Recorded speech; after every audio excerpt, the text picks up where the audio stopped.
Well, good afternoon. I want to thank Jeff Fiesel for having us here. I look forward to hearing the discussion from some of the physicians about one of the things with phase one is going to be quote-unquote elective procedures returning to the hospitals. CDC had recommended about 2 months ago, or certainly six, 7 weeks ago, that governors freeze, quote, elective procedures. Part of the reason they wanted to do that was to make sure there was enough hospital space, which just from the data, I thought that we would have that, but then they were also concerned about a lack of PPE, and at that time, there was a real concern about that. So we ended up doing it. That as we've gone through this, as hospitals have had more than enough capacity, there's obviously a need to bring that online. So that's going to start tomorrow. Some of the docs are going to talk about what all that means. These are really important things for people's health, and we want to make sure that people understand that this is something that they're going to be able to schedule going forward. In terms of what's happened here in Volusia County, I think if you look, you go back the last week to 10 days, you've had 2 times where there have been a anything out of the ordinary with cases reported, and those were both connected to the prison here.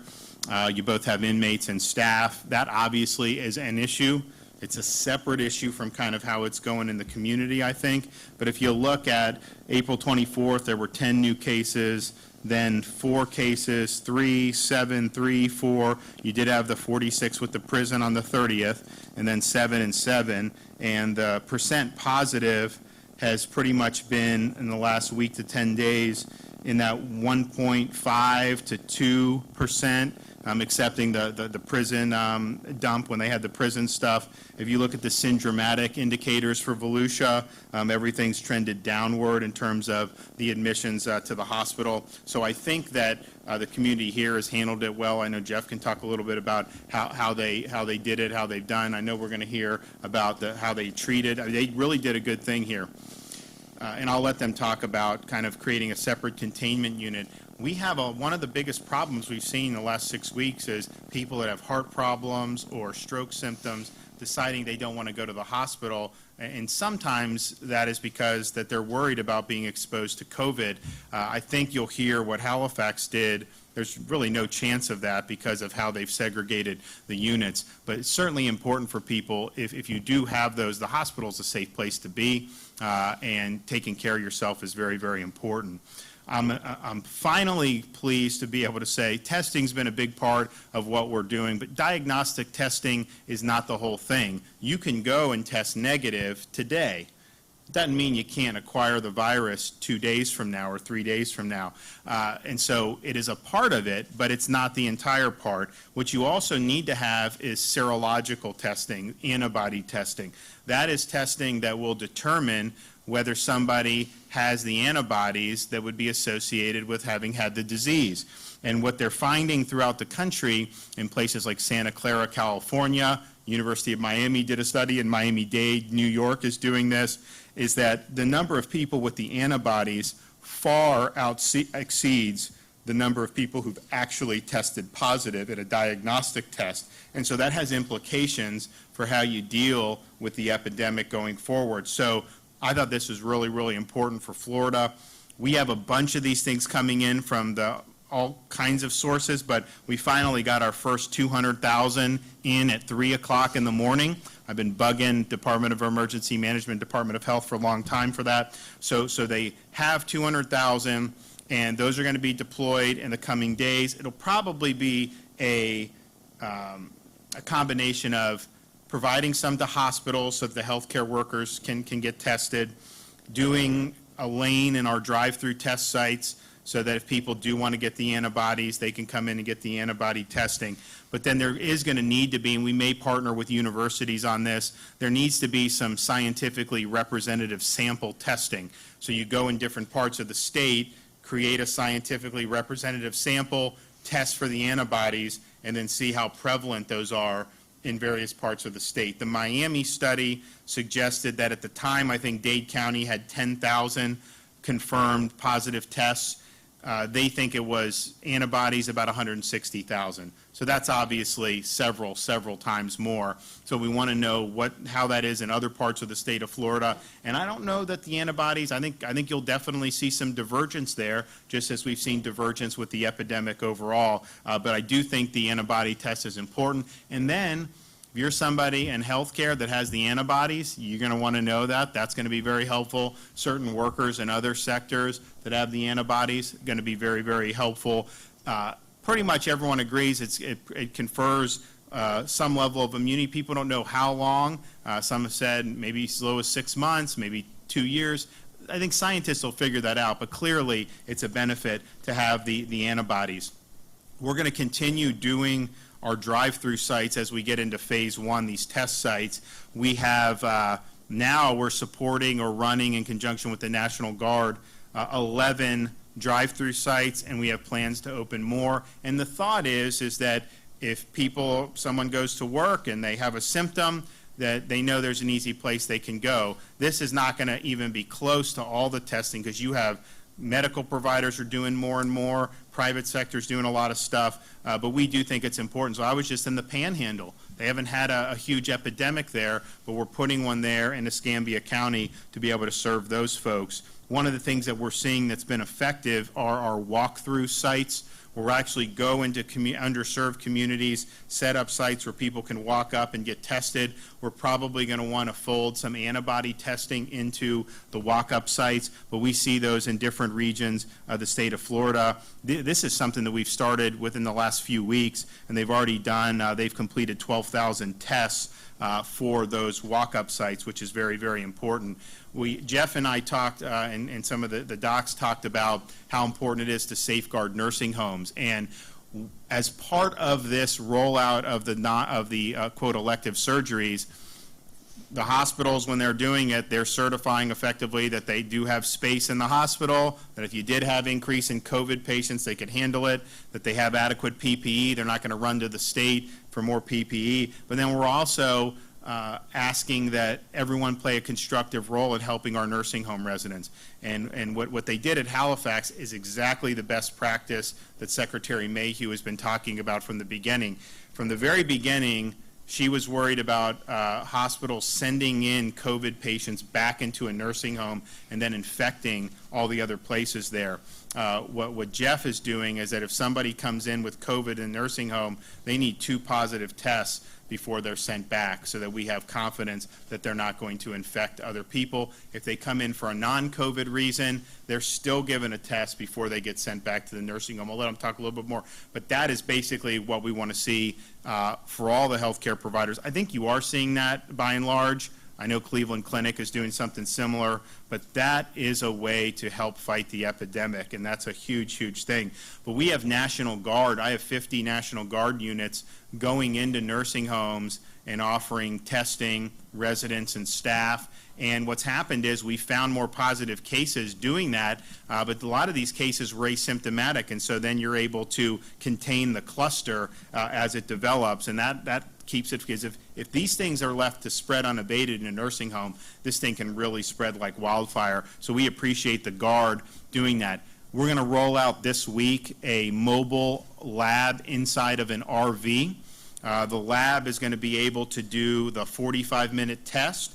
So we're going to have 3,500 tests a week, and we're going to go to different long-term care facilities to start, offer these tests, and then be able to get results back very, very quickly. So that's a huge, huge thing, and I want to thank the White House helped us getting these 45-minute tests for this mobile RV lab, and so I think that that's going to be something that's good. So we'll have an announcement on that when it's ready to roll, but I'm really excited about it. The state-supported testing, hospital testing is great, but there's more private sector actors that are getting involved in this. I recently signed an executive order to allow licensed pharmacists to conduct COVID tests. So Walgreens has announced that they're going to do 9 drive-through sites in Florida. So they're going to have 1 in Hillsborough County, 1 in Volusia County in Orange City, 1 in Opelika and Miami-Dade, 1 in Miami proper in Miami-Dade, Winter Garden in the Orlando, Orange County area, Orlando proper, and then Jupiter and Palm Beach County. They probably will end up doing some more, but that's good. So there'll be one here in the western part of Volusia County. CVS is going to announce plans soon. So Walgreens, CVS, that's very, very convenient for a lot of people.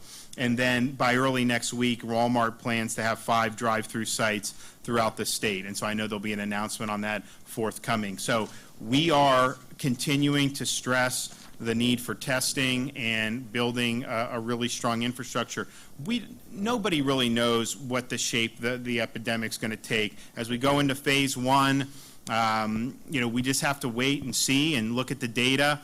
There's some people that think that we've kind of gotten through this as a country, that it may subside and then really come back in the fall. Well, if that happens, we're going to have a much better infrastructure put in place than the country had in February and early March. And so there's new products coming online all the time, new technologies coming on all the time. I mean, just going back 2 or 3 weeks from today, there's so much more available than there even was. And then as you were getting through March and into April, it seems like there was a new emergency use authorization almost every other day from the FDA. So the private sector has really gotten involved in this and is really pushing out a lot of great products. So we're going to just continue to do what we need to do to be able to build that good infrastructure. But I'm happy to be here to talk about this really important component about getting into phase 1 as a state. And I know that this is going to help the health of a lot of people in the state of Florida, and it's also going to help the hospitals function. What a lot of people don't recognize is we took a lot of these actions to be able to prevent the hospitals from being overwhelmed. That obviously has succeeded. We have not seen that in Florida, but because all these other things were not happening, a lot of hospitals had to furlough workers, and so some of the capacity was actually diminished on the back end. So this will allow kind of the system to start running again like it should, and obviously to be good for people's health. So I'm going to kick it over to Jeff, let him say a few things about these surgeries. If you can touch on how you guys have handled the nursing home patients, I think that'd be good too. Yeah, absolutely. First of all, Governor, thank you for your leadership through the last 45 days and beyond. You've done an excellent job. And one of those areas is the nursing homes and some of the mandates that were put down, keeping the nursing homes closed to visitation because once this virus gets into the nursing homes, it does spread like wildfire, and it's tough for families to not be able to see their loved ones. But I can tell you that it has worked here in Volusia County, and as a result of that, overall, we're seeing a very light number of cases here. At any given day, we have 6 to 7 patients in our biocontainment unit. I'll have Dr. Harmon speak to what our biocontainment unit is. We've seen 6 deaths here at Halifax. We've treated or tested over 1,000 of our patients here, utilizing both commercial testing in the Cepheid platform that the governor spoke to, the 45-minute turnaround.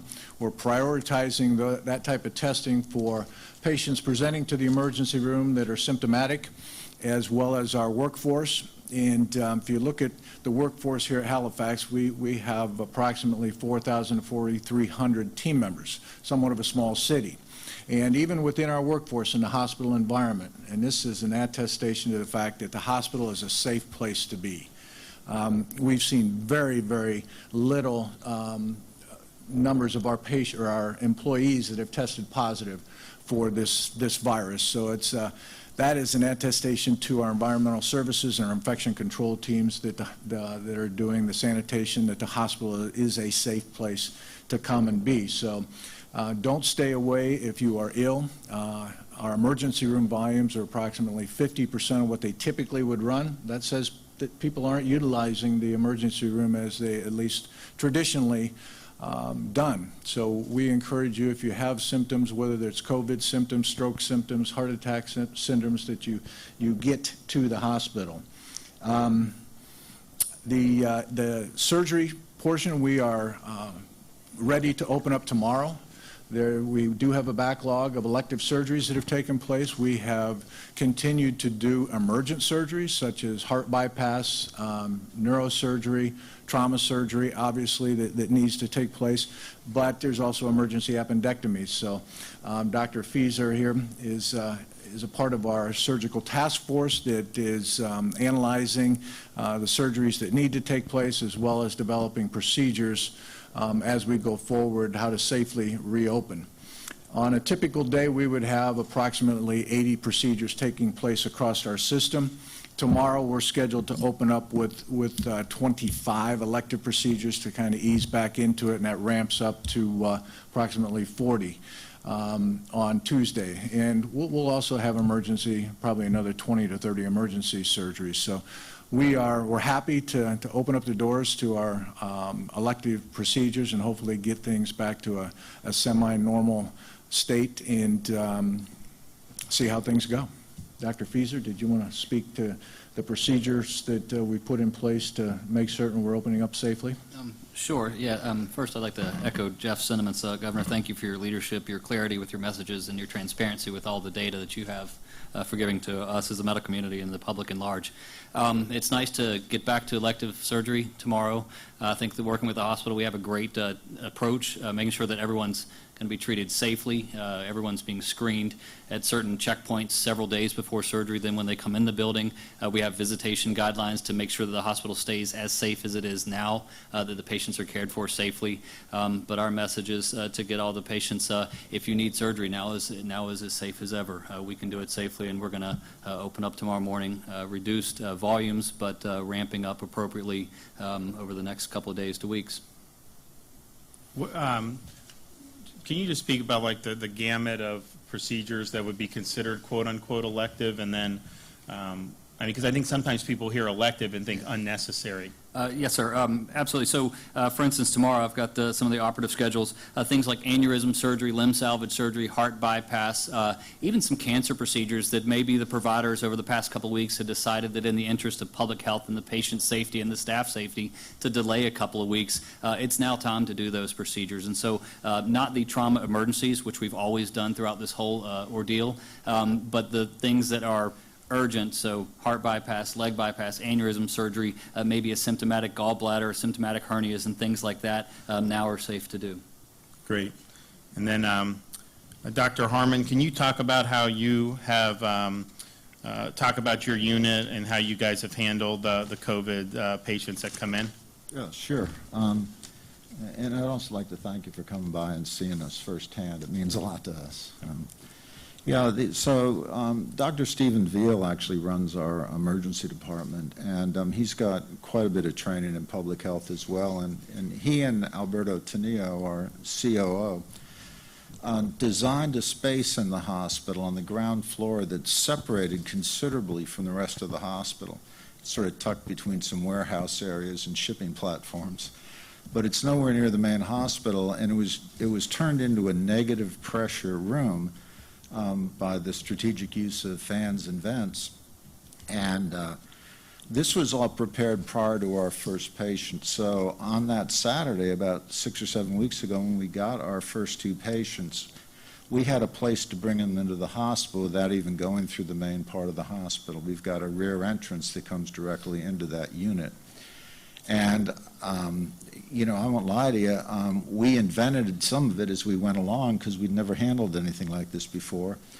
But at least the basic unit was established, and it worked out very well. And a cadre of nurses and respiratory therapists and environmental services people stepped up and volunteered to work in that unit. So we have kept the people who work in that unit separate from the main staff that work in the hospital. My intensivist service has 10 people, but only 2 of us work in the COVID unit. So there's 2 of us that are exposed daily to the virus. But we've kept that to a minimum so that the remainder of my crew can work among the hospital and continue to run the intensive care units like they've always done.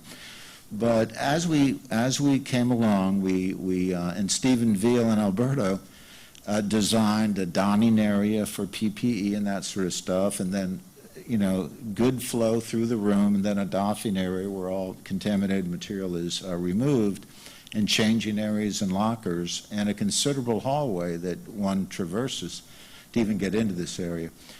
And like I said, we all come and go through separate doorways. So this is, as a matter of fact, the vast majority of people that work at this hospital don't know where this unit is. That's how hid it is. We didn't hide it on purpose. It just turned out to be the most strategic place for it. And I think the most rewarding thing is that we haven't seen the spread among employees elsewhere in the hospital at all. And we haven't had any of the people that have worked in the COVID unit become infected. So clearly the PPE that we're using is sufficient and adequate. And this has been a little over 6 weeks now, so it's way past the incubation period for a COVID virus infection. And if people were using inadequate protection, we would know it well by now, and that has not been a problem. I assume I'm a carrier, so I take extra precautions and so forth just because I'm exposed daily, as do the other people that work in that unit. But we were blessed in that we got 2 patients initially, and then they trickled in, and the census in the unit usually runs in single digits. And we've got quite a routine 24 hours a day there that functions very well and safely. And so we're to a point that if there were to be a surge at some point, we can handle a heck of a lot more patients. We could easily handle 20 to 25 patients in that unit if we had to, but in reality, today we have 7 patients in the unit. We have 1 ventilator. Another comment I'd like to make is that aside from the fact that this is really separated from the main hospital, is that now I'm not an epidemiologist and I can only speak from my experience here. But I've yet to have an otherwise healthy, middle-aged person come in and end up on a ventilator. And you can be a bit overwhelmed by news stories. And I'm not pro or con any particular network or anything, but you can be a bit overwhelmed. And the simple fact of the matter is that literally everybody that is giving us trouble had pre-existing conditions, usually nursing home patients, usually elderly, late 80s, early 90s, and frequently a period of decline prior to this particular infection. In some cases, they weren't even seriously enough ill from the COVID virus to be a problem, but we had to isolate them because there were no other places for these patients to be housed until we made arrangements to test everybody twice before they returned to a nursing home. But the units worked out real well for us, and like I said, I can only speak from my personal experience, and we have all the resources we need, and we have from the very start. We're kind of spoiled down there, actually. We get whatever we want. And clearly, we wanted this to be successful. And it's really, the person that really took leadership on this actually is Dr. Stephen Veal. He's really the one with the public health experience who really set this up, and I had to show up and take the field, basically, but there were a lot of people here, and certainly in environmental services that helped us create this room and so forth, and Mr. Tenio is with me on a daily basis going over everything from this room and so forth, but we have not been overwhelmed by a surge at any time, we have not faced any shortages. We have not lacked for any equipment. And having done this for over 6 weeks, I feel very comfortable as the director of critical care here saying that it's certainly perfectly safe to come to the hospital and have elective procedures done and so forth, because I think we've proved that we've isolated the COVID unit from the rest of the hospital. Great. Thank you. Great. Well, Dr. Do you want to talk about just generally about, I think you had made some comments about people when they have different conditions, what they should be doing, and obviously I think there's been a lot of discussion on the safety here, but maybe to reiterate that and any other thoughts you think are important? Sure, and I also want to reiterate thank you. I really appreciate, and as a scientist we all do, leading by facts and not fear, so I really appreciated you taking that stance as you began this discussion into moving into phase 1. And as my colleagues have said, and Mr. Fiesel, we have a whole team of very talented individuals. One of the ones I just want to mention is Ralph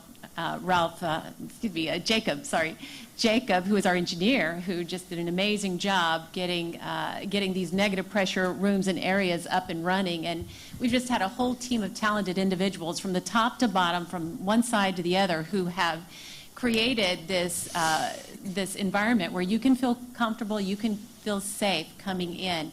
You know, when you come into the hospital, one of the things I want to let everyone know is you're going to be seeing people in masks, as we were when we came in, and you will be cared for by individuals wearing masks.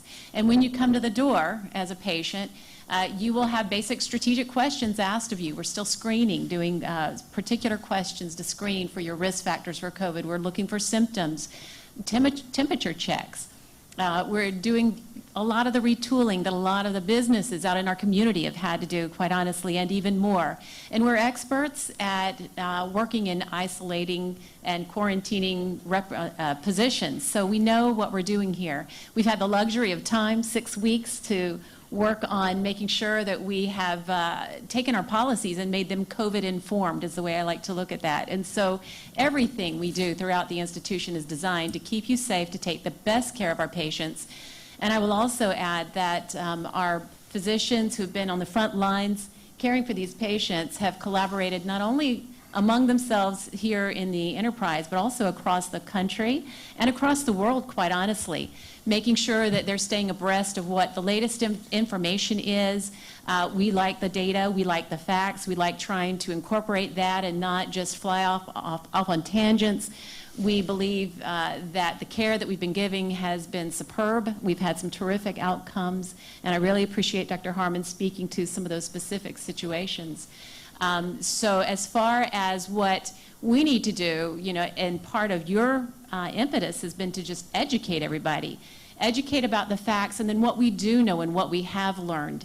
And it's so important to incorporate those things as we step back into this phase one.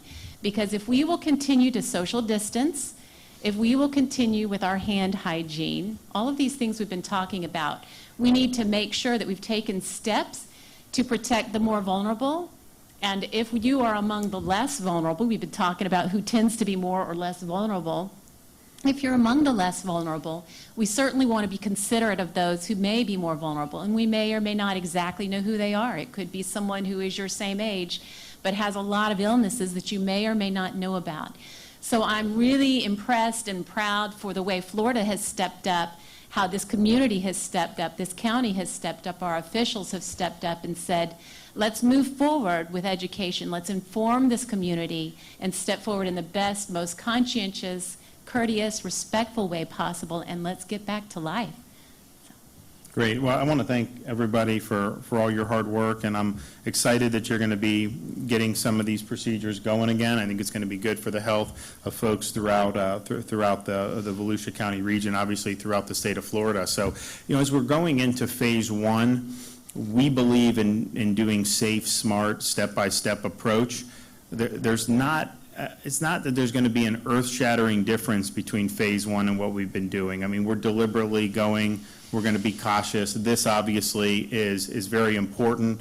I don't know, in kind of like the general public, they're not necessarily going to see the difference because they're not coming to the hospital every day, but that will be obviously an important difference. Some of the other things in terms of some of the businesses and whatnot, you know, small steps, not terribly different from some of the other stuff we've done. In fact, we've had retail open, Home Depot, all this. Obviously, people have been going to grocery stores. So it's designed that way, and I know there's some folks who are saying, hey, just flip the switch and just go be done with it. But, you know, the country has never handled an epidemic like we handled this one.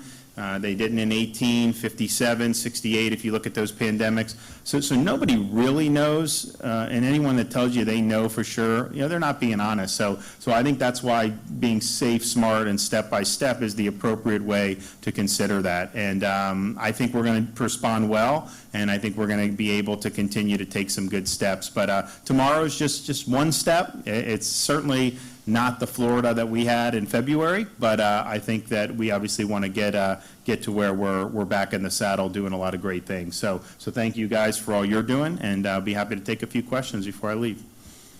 How is the DOE addressing the thousands of applicants who say they meet all the requirements, demands to qualify for benefits, but still have to be ineligible? Well, the Department of Education is DOE. They don't do unemployment. That's DEO. Yeah, DEO. So what I'm going to do tomorrow is we are going to do, my press conference is going to focus on everything having to do with this. And we're going to run through, because I think clearly you're starting, I mean, they've now processed 700 million, I think they're at now, and they're doing this all weekend. They've paid 450,000 claimants. Probably there'll be more as we go in. And so I think people, it's been very tough because it's a sudden, abrupt change in the economy, and I know this was very difficult for a lot of people. The system just totally broke. It's not a good system. We're going to deal with that, but we had to make all these changes and really just 24/7. So that money's going out. I think the questions we get now more than anything is, hey, I applied, but I was deemed ineligible, or my application. So they're going to address that and show kind of some of the different things that may be troubleshooting. If you don't qualify for unemployment benefits, just if someone wasn't working at all or seeking employment, then they're not going to qualify for unemployment. There are other forms of relief under the Federal CARES Act. So we're going to outline all of that tomorrow, provide the most up-to-date statistics on how much money's been paid out, and hope to answer a lot of those questions. So I'm going to have the Secretary of DMS, who I put in because we needed to get these changes done quicker, to run the unemployment. He's going to be there, and I think people should tune in. I think that will be very helpful, and I would say the agency has been very proactive. If somebody is quoted in the newspaper saying, hey, I haven't got my stuff, they actually will go and they will try to identify, okay, who's the person, look them up in the system and see what the deal is. And if they see somebody talking on even social media, sometimes they'll find people and they will go and do this. I can tell you most of the cases that they're finding are no social security number, out-of-state weight. There's just a bunch of different things. So I think it's going to be helpful to just kind of do a big run-through, let everyone know where we're at. I think the progress, given how bad the system was, people have worked really hard. We still got more work to do, but I think it'll be helpful. So that'll be tomorrow, and I think people, if they're interested, should definitely tune in. Governor, on the subject of antibody testing, what company did you all source from, and has your administration been concerned at all about reports that some of the tests are only 90% or so accurate? So we sourced from the FDA-approved test. I don't know the company's name, but I think they sent the test to New York first, and then they sent it to us. The Surgeon General of Florida was adamant that you only do FDA-approved because what you'll find is the COVID-19, the virus that causes COVID-19 is a coronavirus. It's not the only coronavirus. If the test doesn't have the specificity, then I could test positive for antibodies for the common cold, for example. Well, that obviously isn't helping us identify this. So yeah, this is an FDA-approved test. It will distinguish, at least FDA says, between the coronavirus that causes COVID-19 and other coronaviruses. So that's very important to do. We also have another company in Florida that we have an agreement with that is waiting for the emergency use authorization from the FDA. Obviously, we're going to want to see that before we put that into practice. But it's a very important thing. If you don't have an antibody test that can distinguish the validity of what we can extrapolate from that, it's just not there. Governor, does it concern you that these companies, given the fast track with the FDA, they simply submit a form, sign it, and the company just attests that it works and it's accurate and they tested it? Well, I think there's more to that. I mean, they're really going through a lot. If you look at what they did with remdesivir, that had been going on, and I'm not saying remdesivir is going to be effective. If you look at what they did with some of these Abbott lab tests, this is something that they do look at, but what they do is they're anything with coronavirus, they are fast tracking. So if some reputable company has a new test, that is going to be reviewed immediately by the FDA, whereas normally that would take forever and a day, even just get your foot in the door. So I really appreciate, Dr. Hahn, who's the commissioner, has been really, really great to deal with. Anytime we have an issue, like I can call him directly, and he's very responsive, and he's working really, really hard. So I think they're doing it the best way that they can. You obviously have to review this stuff. You can't just willy-nilly say, throw products out. At the same time, lives are at stake, and so if you let the bureaucracy grind this process to a halt, then you're going to be missing opportunities to potentially help people. So I don't think it's any perfect solution, but I think they've probably struck the balance as good as you can. Are you planning to do any blood draws to then test that, to then get those other... So we actually, the Department of Health is working with OneBlood. As people give blood normally, we think that you'd be able to screen for the antibodies. So you may end up with a situation where X number of people have given from one part of the state, and we can see what percentage actually has the antibodies. That will be interesting from just a general societal perspective. It wouldn't be a scientifically valid representative sample, but I think it would be an indication. So yeah, we're going to do that as well. And I would also remind people out there, if you have had COVID and you've recovered, and you give the blood, they can then use those antibodies for this plasma treatment, which a lot of physicians have had very good results with. So you have an opportunity to kind of help other people who may develop this disease in the future if you're willing to donate the blood. And then once we do the antibody testing, then there's going to, because a lot of the people, if you look at all those antibody results, the inescapable conclusion is a lot of people have had this and don't even know they've had it, because they just either never developed symptoms at all, or the symptoms were so mild it was not anything you would even think of. When you're in Santa Clara and Stanford is saying 50 to 80 times more people have the antibodies than have tested positive in Santa Clara, that obviously is really significant. New York, you look, you're talking about, I mean, they have more cases than anyone, documented cases, but I think they're at like 300-some thousand. But they have several million, according to those antibodies, just in the city, I think, alone. So that's really, really significant to know. Two more questions, please. Governor, you spoke a little bit about the different things that the state is doing to try and protect people in nursing homes. But is there anything else that you think that the state could do or that they're working on? Because we're continuing to see people in nursing homes die. I think last I checked, it was around, it was over 400 deaths related to nursing homes. Right, but you have to also put that in perspective. We have 2 million more people than New York, for example, an older population. They've had thousands and thousands of nursing home deaths. So what we've done has been able to reduce what I think would be expected in terms of the fatalities significantly. Our death rate in long-term care facilities is way less than New York, New Jersey, all those other places, and many other places across the country. The problem, there's a couple problems. One is the screening that we put in immediately, not every facility followed it. So there were sick workers who were allowed to go in and do the work. Well, this is a contagious illness, and so you ended up having outbreaks.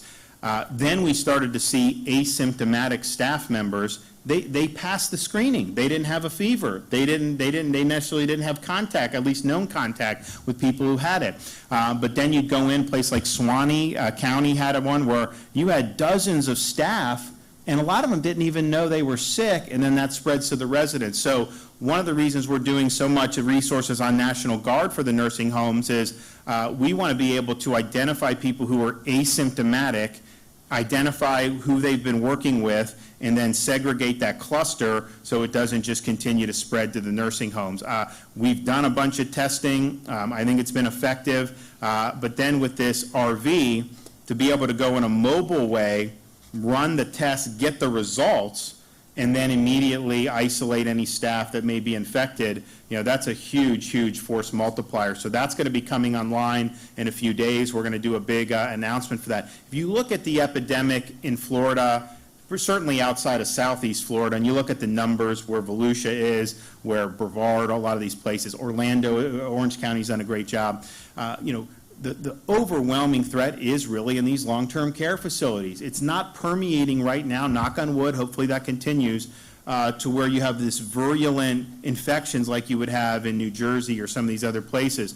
So if the nursing homes, if we can continue to do things there, that is going to be the tip of the sphere. And then I would say even in southern Florida, it clearly has spread more in a place like Miami, but you still have significant fraction of those fatalities are from those facilities. So very, very important. But one thing that I would give our Healthcare Administration Secretary Mary Mayhew credit. I mean, she has been a hawk on this since the very beginning. I mean, before anyone was even talking about this, you know, we understood this is where the vulnerability is, and she's worked with the hospital, she's worked with the facilities, and really, really done well. We're going to continue. And also Jared Moskowitz, who's the Director of Emergency Management. You know, I told Jared, I said, look, obviously we've got to, if we have PPE, if a hospital worker needs it, we need to get a mask, we need to do all that. I was like, but we've also got to get stuff to these folks working in the nursing homes, because if you have protection of the staff and you prevent an outbreak, that's going to take stress off the hospitals, because you have an outbreak in a nursing home, you're going to see people end up coming here, and obviously that's going to add to that's going to reduce their capacity. Not that you want an outbreak anywhere, but you're seeing places where you're having outbreaks and 90% of the people are asymptomatic. In some of the younger cohorts, some of the prison populations that you've seen, very few have had symptoms, and so the nursing home is really that. So we have sent out, just from the state of Florida to long-term care facilities, 7 million masks, 1 million gloves, and 500,000 face shields just to those long-term care facilities. And I think that's, we're requiring them to wear this stuff. A lot of them did have some, but they needed more, so we pushed out a lot, and I think that that's probably a very effective use of resources. What about the outbreaks As we in the enter prison? phase one, and there's going to be close monitoring to how the situation behaves, what would be a possible scenario where you consider taking a few steps back into the situation that you're currently in? So what we're going to do is we're going to monitor the hospital capacity. The whole reason they did the mitigation was the fear of the hospitals being overwhelmed. And if that were to happen, that obviously would lead to really bad health outcomes, not just for COVID, but for anything else. So we are going to look to see, do you have a trend where hospitals are starting to get overburdened? And if that is tied to anything that we're doing in terms of phase one. But I also want to see if there's a connection to that. I mean, for example, you know, I view the nursing home problem as separate from whether businesses can reopen, because if you're doing things in the nursing home, you know, we know we have to keep people out of there. I mean, we know that. And so if there's an outbreak there, that may not be related to some of the other things that you're doing. The other thing we're going to look at, we're going to continue to expand testing. As I've said repeatedly over the last week or so, this is just a fact. Our drive-through sites have fewer people go through than we have capacity to test by several thousand statewide. We could probably do another 2,500 statewide for that. Now, hopefully that's just because people aren't having symptoms. Maybe that's a really good sign, but we're going to continue to expand opportunities. I do think you're going to have more testing. I think more businesses are going to want to be involved. Obviously, I've talked about private sector like Walgreens. So you're going to start to get even more. We typically, if you look this past week, yesterday we got about 15,000 test results, the day before almost 19,000, day before that 21,000. So we're going to be in, I think, 20,000 to 30. I think we'll have capacity to do even more.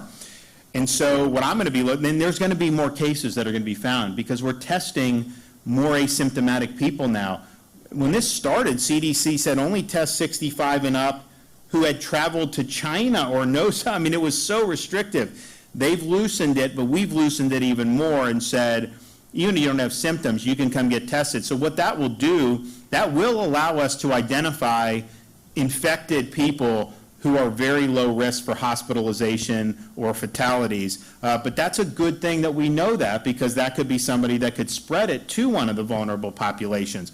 So we're going to identify more cases as we go along. And I can already tell people that's going to probably be spun in the media as, oh my gosh, Florida just had, you know, like the other day, they had 995 new Florida cases on 4/30. Yeah, we tested 21,000 people that day, and the percent positive was 5. So we're going to really be looking at that percent positive, you know, making sure that that's under 10%. We've had it so, Volusia is so low. I mean, when you're in the 1.7, 1.4, 2.2, 2.2, 1.7, other than the prison positives, I don't think Volusia has been over 3% since in about 10, 12 days. So that's a really good sign. So looking at the percent that test positive and then looking at the hospitalizations. And then we'll also look at things like the syndromatic indicators. We'll look at the influenza-like illness indicators and see how things are going. But fortunately, I think the trend, certainly on the syndromatic indicators, has been very positive statewide. And we have so much hospital capacity statewide. I mean, even like Miami, which has 40% of our cases, you know, they've typically had between 40 and 45% of their ICU beds have been empty this whole time. So we're going to be looking at that. But I really believe that, you know, taking these smart, safe, and step-by-step approaches, it allows us to get the state back in a good direction without taking our eye off the ball with these vulnerable populations. And so all that continues, but I definitely think that you're going to be able to do both. So I look forward to coming back here soon. I mean, man, I was here, the Daytona, you know, obviously the race got suspended the day I was here. They had a great next day. We want to see Daytona back the way it was. It's not going to happen overnight, but I'm confident that we can get there. So everyone just hang in there and do your part. Thank you.